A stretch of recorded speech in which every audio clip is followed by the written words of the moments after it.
గత బీఆర్ఎస్ ప్రభుత్వ హయాంలో ప్రవేశపెట్టిన గొర్రెల పంపిణీ స్కీమ్లో భారీగా అవినీతి జరిగిందని కాగ్ నివేదికలో రుజువైంది. ప్రభుత్వ పథకాన్ని దళారులతో కుమ్మక్కై అధికారులు భారీ ఎత్తున స్కామ్ చేశారనే ఆరోపణలు కొంతకాలంగా వినిపిస్తున్న సంగతి తెలిసిందే. ఈ నేపథ్యంలో ఏసీబీ దర్యాప్తును వేగవంతం చేసింది. గత ప్రభుత్వం ప్రతిష్టాత్మకంగా చేపట్టిన గొర్రెల పంపిణీ పథకం స్కామ్ కేసులో ఏసీబీ తన దర్యాప్తును ముమ్మరం చేసింది. నిధులు పక్కదారి పట్టించిన అధికారులు, కాంట్రాక్టర్లను ఏసీబీ అధికారులు విచారించనున్నారు. ఏసీబీ డీజీ సీజీ ఆనంద్ పర్యవేక్షణలో కేసు విచారణ ప్రారంభమైంది. గొర్రెల స్కామ్ విషయంలో గచ్చిబౌలిలో నమోదైన కేసును పోలీసు అధికారులు ఏసీబీకి బదిలీ చేసిన సంగతి తెలిసిందే. ఇప్పటికే పశుసంవర్ధక శాఖ అసిస్టెంట్ డైరెక్టర్ కేశవ స్థాయి హైకోర్టును ఆశ్రయించగా హైకోర్టులో చుక్కెదురైంది. కేసు విచారణ దశలో ఉండగా జోక్యం చేసుకోలేమని తేల్చి చెప్పింది.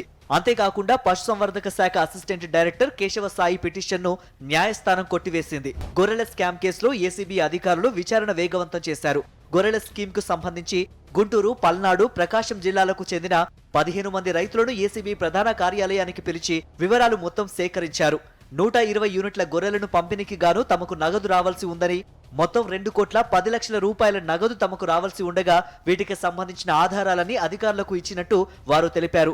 మాజీ మంత్రి శ్రీనివాస్ యాదవ్ ఆదేశాలతో పశుసంవర్ధక శాఖ అధికారులు, కాంట్రాక్టర్ మొహినుద్దీన్ మధ్యవర్తిగా ఉన్నారన్నారు. తెలంగాణలో గొర్రెలను పెంచుకుంటూ జీవనం సాగించే కుటుంబాలకు స్థిరమైన జీవనాధారం కల్పించడం కోసం గత బీఆర్ఎస్ ప్రభుత్వం గొర్రెల పెంపకం అభివృద్ధి పథకాన్ని తీసుకువచ్చింది.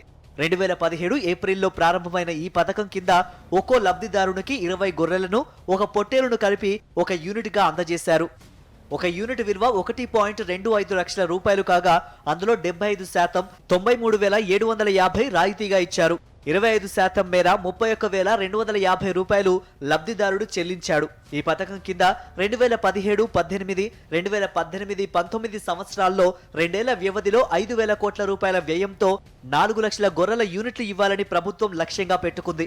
2021 డిసెంబర్ నాటికి రాష్ట్ర వ్యాప్తంగా 3,385.32 కోట్ల రూపాయలు రాయితీ వ్యయంతో 3.88 లక్షల మంది లబ్ధిదారులకు అంతే సంఖ్యలో గొర్రెల యూనిట్లను సరఫరా చేసింది.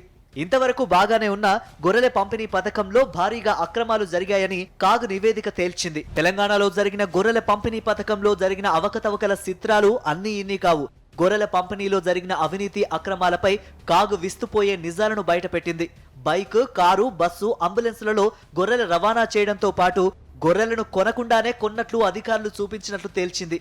ప్రస్తుతం తెలంగాణలో ఈ కేసు సంచలనంగా మారింది.